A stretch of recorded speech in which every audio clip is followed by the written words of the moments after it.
Hi friends, welcome back to my channel. இன்றைக்கி நம்ம பார்க்க போகிற வீடியோன்னு பார்த்தீங்கன்னா, அட்சய திருதியை 2026 எப்போது, இந்த நாளில் என்ன செய்ய வேண்டும், வாங்க இன்றைக்கி அதை பற்றி தெரிஞ்சுக்கலாம்.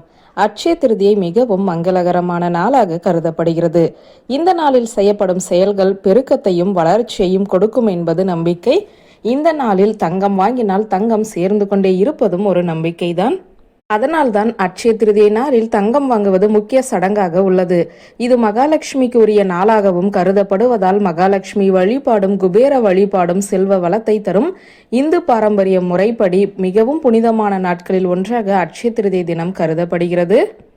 பச்சரிசி, பார்லி அரிசி ஆகியவற்றை இந்த நாளில் வீட்டில் வாங்கி வைப்பது ரொம்ப மங்களகரமானதாகும். பச்சரிசி வாங்காவிட்டாலும் வீட்டுக்கு சமையலுக்கு பயன்படுத்தும் அரிசியை கொஞ்சமாவது வாங்கி வீட்டில் வைக்க வேண்டும். பருப்பு போன்ற தானியங்களையும் வாங்குவது சிறப்பானது. அட்சய என்ற சொல்லுக்கு அல்ல குறையாத, முடிவில்லாத என்று பொருளாகும். அதனால்தான் மந்திர ஜபம் செய்வது, தானம் அளிப்பது, ஹோமங்கள் செய்வது, சுப காரியங்களை துவங்குவது ஆகியவற்றிற்கு ஏற்ற நாளாக அட்சய திருதியை நாள் கருதப்படுகிறது. சித்திரை மாத வளர்பிறையில் வரும் 3வது நாளில் அட்சய திருதியை கொண்டாடப்படுகிறது. இது வளர்ச்சி, பெருக்கத்தை தரக்கூடிய நாளாக கருதப்படுகிறது. ஒரு யுகம் நிறைவடைந்து புதிய யுகம் துவங்கும் காலச்சக்கரத்தின் சுழற்சியாகத்தான் இந்த நாள் பார்க்கப்படுகிறது.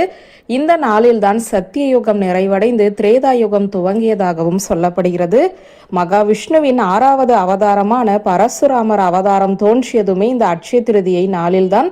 தன்னுடைய முன்னோர்கள் மோட்சம் அடைவதற்காக பகீரதன் கடும் தவம் இருந்து கங்கை நதியை பூமிக்கு கொண்டு வந்ததுமே இந்த நாளில்தான்.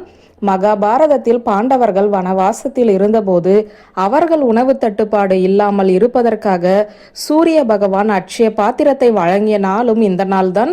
துவாரகையில் பகவான் கிருஷ்ணரை சந்தித்து வறுமையில் இருந்த சுதாமா ஒரு பிடி அவளை பரிசாக கொடுத்து அளவில்லாத செல்வத்தை பெற்று குசேலராக உயர்ந்ததும் இந்த அட்சய திருதியை நாளில்தான்.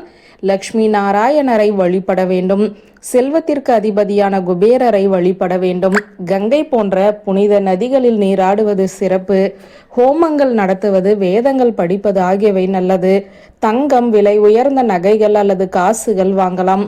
திருமணம், கிரகப்பிரவேசம் போன்ற சுப காரியங்களை செய்யலாம். இந்த அட்சய திருதியானது ஏப்ரல் 19 காலை 10:49 மணிக்கு துவங்கி ஏப்ரல் 20 காலை 7:27 மணி வரை இந்த திதி இருக்கிறது. நாம் தங்கம் வாங்க நல்ல நேரம் என்று எடுத்துக்கொண்டால் ஏப்ரல் 19 காலை 10:49 முதல் ஏப்ரல் 20 காலை 6:14 வரை வாங்க நல்ல நேரம். இந்த அட்சய திருதியை என்று தானம் செய்வதால் பாவங்கள் நீங்கி அளவில்லாத புண்ணிய பலன்கள் வந்து சேரும். இந்த நாளில் பசித்தவர்களுக்கு உணவு, தாகம் தீர்க்க நீர்மோர், தண்ணீர் நிரம்பிய மண்பானை, இனிப்பு, ஆடைகள், பிராமணர்களுக்கு பசு, கோசாலைக்கு வேண்டிய பொருட்கள் ஆகியவற்றை தானம் செய்வது மிக பெரிய புண்ணியமாக கருதப்படுகிறது.